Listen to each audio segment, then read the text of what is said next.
Hi, folks.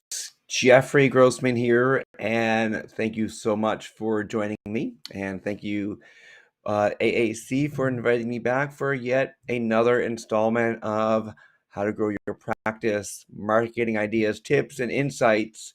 So, my name is Jeffrey Grossman. For those of you that don't know me, I am the founder and creator of Acupuncture MediaWorks, AcuDownloads, and AcuPerfect websites. And I've been in this industry of helping practitioners since 2002. So we do everything from building websites to creating digital marketing assets for you to use. So today I want to talk with you about 5 ways to market your practice in an uncertain economy, because as we all are aware, things are kind of uncertain. We're not sure what's going to happen with different price hikes on mortgage rates and where we're headed right now. So there's a few ways that I want to share with you that can help embed your certainty in these uncertain times, with the idea of what you can do to keep your practice growing, to keep patients on your schedule, to keep people wanting to refer to you. Okay, so what I'm going to do is I'm going to share my screen with you today, and then what I'd like to do is at the end, there's some information that I'll have available for you. But the first thing I want to say is that in the month of October, October 24th, is called Acupuncture and Herbal Medicine Day, my friends. That is our day as acupuncturists to shout from the rooftops that acupuncture is awesome. It's a national event that's been orchestrated and created by the NCC AOM many years ago. And it's our time to share a concerted voice, a concerted message that acupuncture works, and to get out there and let more people understand and educate them further about how awesome acupuncture is. So at the end, I've got a special gift that I want to share with you that is available for you, so you can get out there and market your practice for American Acupuncture and Herbal Medicine Day. And these tips that I'm sharing with you can be used specifically to stimulate greater awareness during this particular event that's coming up. So what I'm going to go ahead and share my screen with you. So here we are. 5 ways to market your practice in an uncertain economy. So the first thing is that tip number one is that there's this thing called viral marketing. And the idea behind viral marketing is that you want to get your message out to as many people as possible using your patients as the carriers, right? So viruses, the viruses, the people are the carriers of the virus, getting that, that virus out there to many other people. So in a sense, you want to create that kind of same viral awareness about your practice, and you're spreading the message through your own word of mouth networks. And so one thing that's important to do is try this. So you'll be able to get a good gauge on how good your patient education, your marketing tactics are. And if you ask a patient if they know anybody who can benefit from acupuncture, that's too general of a question, right? So they may think of their uncle, they may think of their friend who's frequently sick with stomach trouble, and you're only going to get a limited number of referrals when you narrow down the scope of what you're focused on in your viral marketing request, right? So people have like-minded friends, like-minded communities, like-minded circles that they all connect with. So if you ask your patients if they know anybody who is like them, right, who might be experiencing the same type of problem that they're experiencing, it's going to be far easier for them to recall these other people who have similar issues, whether they're someone who's in a job with them, on a sports team with them, or whatever lifestyle that is related to their condition or their lives. So the idea is, with viral marketing, is to find those like-minded people, right? And ask them if they know anybody who is experiencing something that they came to see you for, that they might be interested in referring more to you. So for instance, let's say you have a patient who came in and they want to quit smoking, and you've had success with that patient in helping them to kick the habit. So in with viral marketing, what you'll do is you'll provide them with specific tools that are specific on what you helped that person, that patient, overcome or get better with. So you'll equip them with tools on quitting smoking and different routines and things of that nature to further their own awareness around how well, they've moved through this process. But they will also be able to identify other people who are smokers who want to quit as well. So the idea with viral marketing is to find those specific people, those specific vectors, if you will, who have similar the same condition or the same issue or the same concern that they can refer someone to. Okay. So other types of marketing are a little more diffuse and spread out, and we kind of just market to everybody without anything to focus on. So this is more of like a specialized approach to getting your message out. So when you identify that particular person, you might have a number of people that come in any given week that have gotten, quit smoking, and you've helped them achieve, overcome their digestive pain, or you've helped them with allergies or whatever it is. Narrow down into each of those individual people with their individual conditions and ask if they might know somebody else who might be suffering from, or might be experiencing, or might want to make a change similar to what they've experienced there. So that is the idea behind viral marketing. And a few ideas are to ask your patients this question. So this is where you get a really good clarity on whether or not your marketing, your patient education, um, is doing justice, right? So many practitioners just go in, they treat, patients leave, and that's it. Whereas it's important for you as a practitioner to use every moment of the time that they're in the treatment room, in the waiting room, and even what they go home with, something that can further their knowledge and education. So you will have a really good understanding as to where you stand with your patient education if you ask them this question. If you were at a party and someone asked you what your acupuncturist did, what would you say? Or how would you explain chi or your care or whatever? Okay, so this is a very important piece to this part of viral marketing, having your patients be able to clearly explain what may have happened to them on the treatment table, or how you have helped them overcome quit smoking, or how you have helped them with their allergies and so on. Because the more information they can provide, it becomes more convincing to that other person that they're referring to. All right.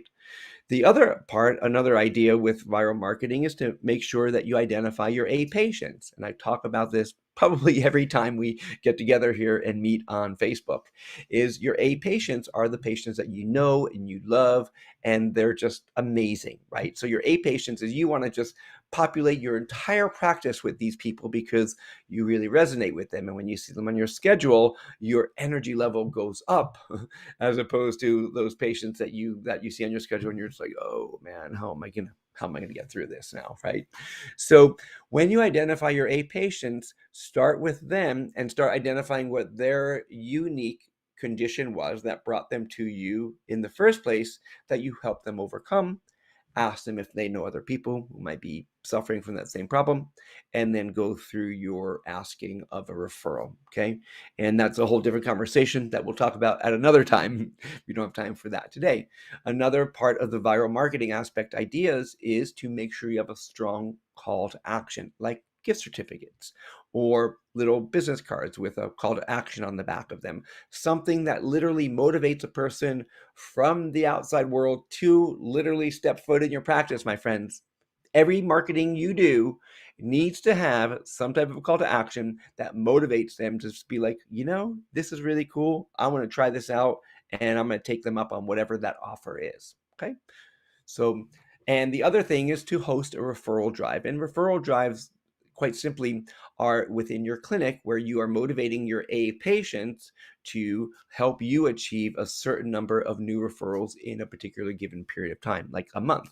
You have like a thermostat, and you're like, hey patients, I want to get to 30 new patients this month, or 25 new referrals this month. And then every time a new referral comes in, you just keep filling it up and filling it up and filling it up.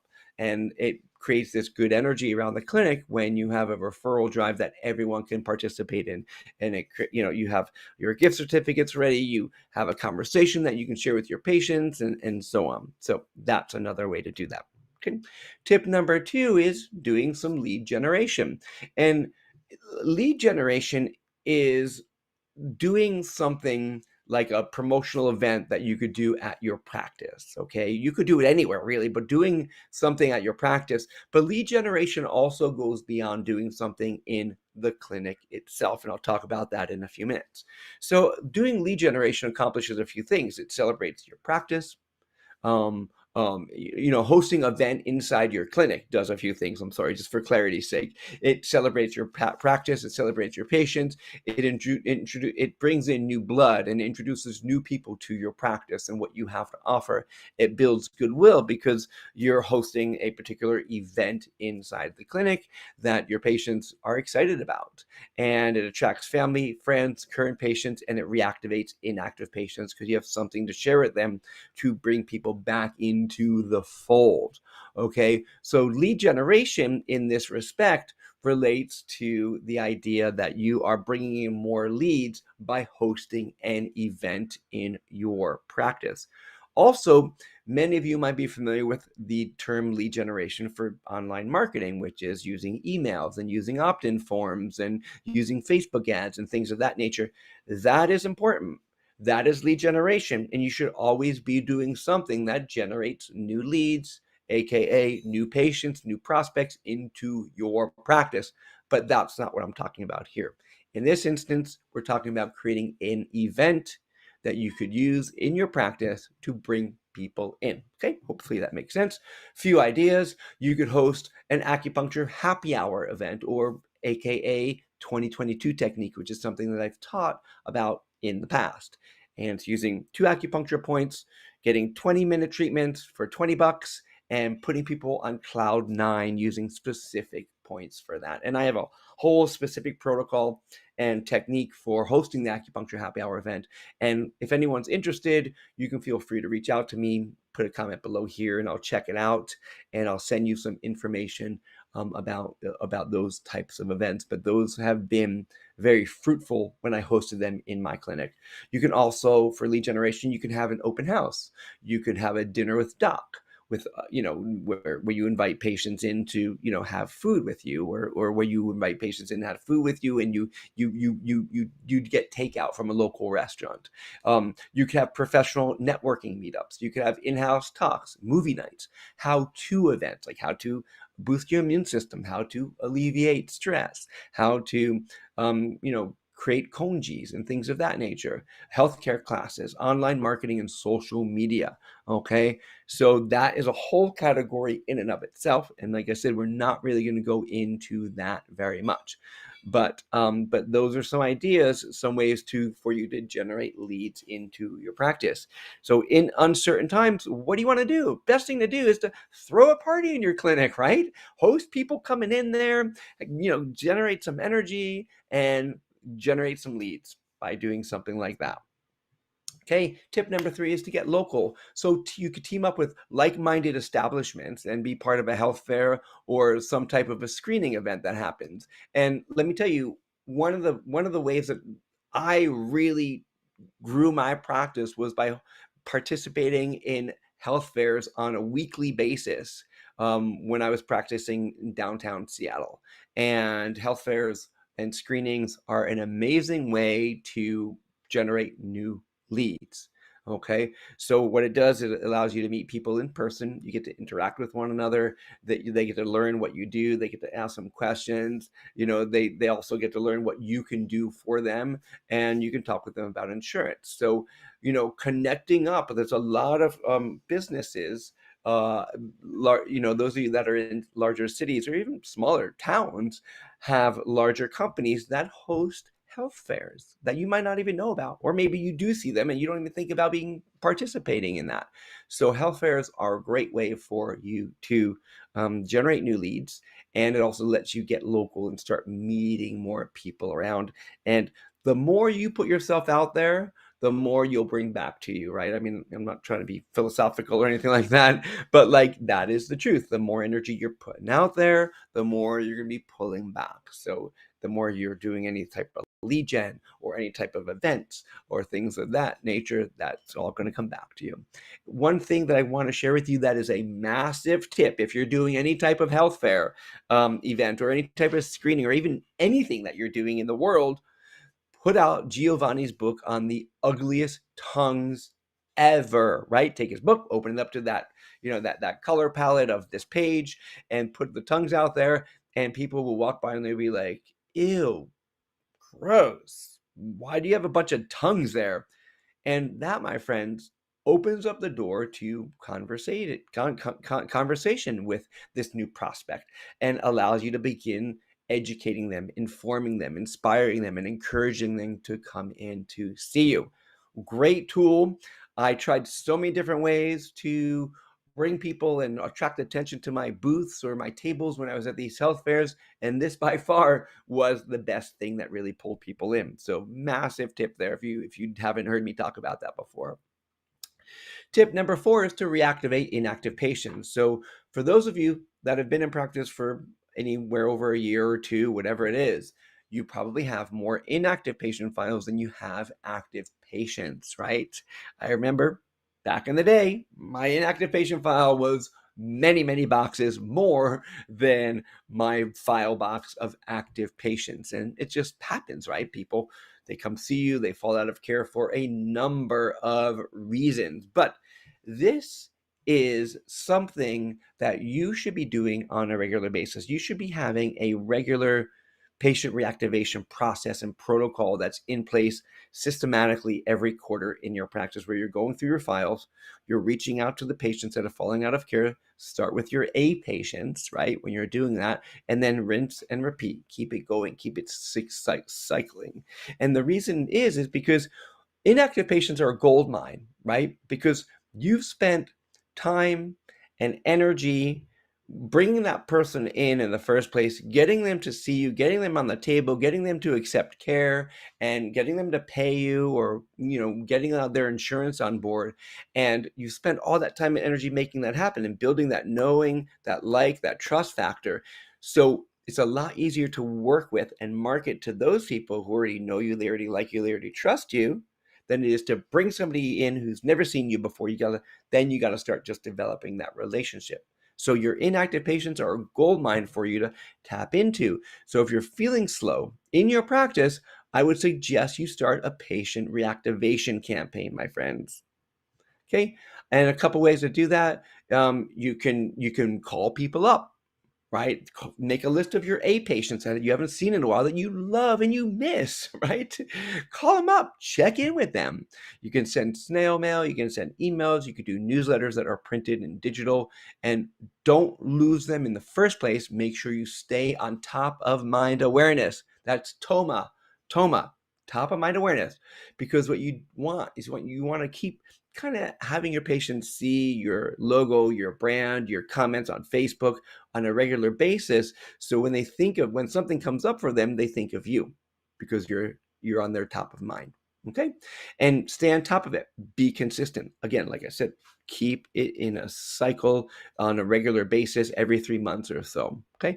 And then the 5th tip is to give talks, right? People are thirsty for information that can help them be happier and live a healthier life, right? Especially now, people want that. There's stress, there's immune problems, there's skin conditions, there's breathing problems that are happening. How can you get out there and share the information that can help them be happier, that can help them be healthier, right? You can provide lectures, whether they're free or they're paid, to organizations, to schools, to colleges, to libraries, to businesses, to support groups, to healthcare facilities. There's so many opportunities here. There's yoga studios, there's other clinics that are out there, there's chiropractors, massage therapists, there's other professionals, there's doctors that you could get out there and share this information about acupuncture. So again, if you're not as busy as you want to get busier, one way to do that, if you feel comfortable giving talks, is to get out there and give talks. And for those of you that are curious about giving talks, yet you don't feel super comfortable, I would encourage you to join Toastmasters. I encourage all of my students, when I was teaching the practice management class, to join Toastmasters, because it gives you the confidence to succeed as a talk giver or giving presentations, and also gives you access to potential referrals. Okay. And the other thing is to just do it, my friends. You've heard this quote before. And just get out there and do it. You don't want to be like Sisyphus here, pushing a rock up the hill. You do some marketing, and then it falls back down, and you got to get out there and market again. You don't want to take, if you're struggling in your practice and you just shift one thing, just do one thing, that could make all the change from you pushing this struggling boulder up the hill to pushing something a little lighter. Okay, so just do it. I'm referring to the fact of just getting out there and just taking one little marketing nugget, whether it's something you got from here today, whether it's something I talked about in the past, or what something somebody else did, and just do it. Just get out there and switch it up. Just one little thing can make a massive change in your practice. Okay. And then, like I said, if you want to learn more, we put together this free marketing bundle for you for acupuncture and herbal medicine day. It's got a bunch of cool things in there. There's this website right here, acuperfectwebsites.com/am-day. And you can download this really cool bundle that has all the tools that you could use in your practice to create and stimulate a greater awareness for upcoming October 24th, which is Acupuncture and Herbal Medicine Day. So, folks, again, thank you so much for taking the time and joining me here today. Take one little piece of nugget and inspiration and insight and put it into use today. If you need any help, if you feel like you need some accountability or some questions or concerns, reach out to me. You can reach out below here, or you could send an email to Jeffrey@acupuncturemediaworks.com. It's Jeffrey. Other than that, next Friday, or this coming Friday, is going to be Shelley Goldstein, who's going to be joining us. So keep your eye out for another great event that the AAC will be putting on. So in the meantime, stay strong, be well, take a nugget, put it into use, just do it, and we'll see you soon. Take care. Bye-bye.